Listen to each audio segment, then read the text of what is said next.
दोस्तों, मेरा नाम आरव है। मेरी उम्र 22 साल है। मैं एक छोटे से गांव से आता हूं। एक मध्यम वर्गीय परिवार से ताल्लुक़ रखता हूं। आज जो कहानी मैं आपके सामने साझा करने जा रहा हूं, वह एक कल्पना पर आधारित रोमांटिक कहानी है। किसी सच्ची घटना से इसका कोई संबंध नहीं है, लेकिन शायद यह कहानी आपके उस मन के कोने को जरूर छू जाएगी, जहां कभी किसी मशहूर हस्ती के प्रति एक चाह, एक फैंटेसी बसती है।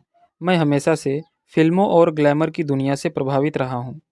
किस्मत ने ऐसा मोड़ लिया कि मुझे इस इंडस्ट्री में काम करने का मौका मिल गया। आज मैं ई सीरीज नामक एक मशहूर कंपनी में काम करता हूँ और वहाँ के मालिक भूपत कुमार जी के साथ बतौर पर्सनल मैनेजर जुड़ा हूँ। भूपत सर 44 साल के हैं। सधा हुआ व्यक्तित्व, सलीकेदार बोलचाल और उद्योग जगत में एक सम्मानित नाम। उनकी सफलता और मेहनत ने उन्हें उस मुकाम पर पहुंचाया है जहां सभी की नज़रें उन पर रहती हैं। उनकी पत्नी भाव्या मैम, उम्र में उनसे करीब 10 साल की छोटी, बेहद खूबसूरत, स्मार्ट और आत्मविश्वासी। उन दोनों का 6 साल का प्यारा बेटा है, सुहान। भाव्या मैम दिखने में किसी फिल्म स्टार से कम नहीं लगती। जब भी लोग उन्हें देखते हैं तो उनकी तारीफ किए बिना रह नहीं पाते। उनकी मौजूदगी में हमेशा एक अजीब सी गरिमा होती, जो हर किसी को आकर्षित करती।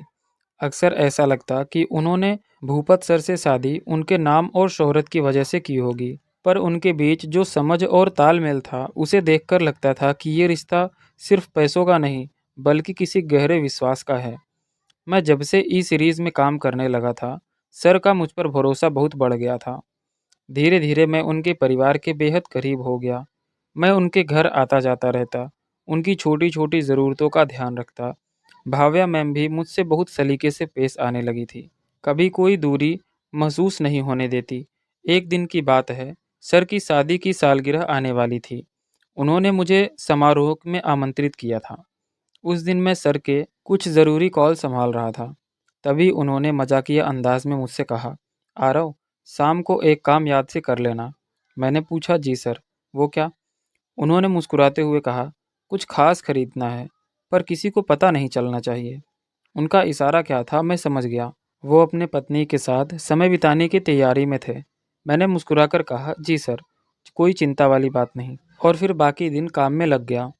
उस शाम कुछ ऐसा हुआ जिसने मेरी ज़िंदगी की दिशा बदल दी। भूपत सर ने मुझे ऑफिस में बुलाया। मैं गया तो देखा वो गंभीर मूड में थे। उन्होंने कहा, आरव, मैं तुमसे एक निजी बात करना चाहता हूँ। मैं थोड़ा चौंका। उन्होंने आगे से कहा, देखो, मैं तुम पर भरोसा करता हूँ, इसीलिए कह रहा हूँ। ये बात हमारे बीच ही रहनी चाहिए। मैंने सिर झुका लिया और कहा, जी सर, बिल्कुल। उन्होंने एक लंबी सांस ली और बोले, भाव्या और मैं एक दूसरे से बहुत प्यार करते हैं, लेकिन मेरी एक कमज़ोरी है। मैं अपनी पत्नी को वो खुशियाँ नहीं दे पा रहा हूँ जो एक पति को देना चाहिए। मैंने इलाज भी कराया, लेकिन कोई असर नहीं हुआ।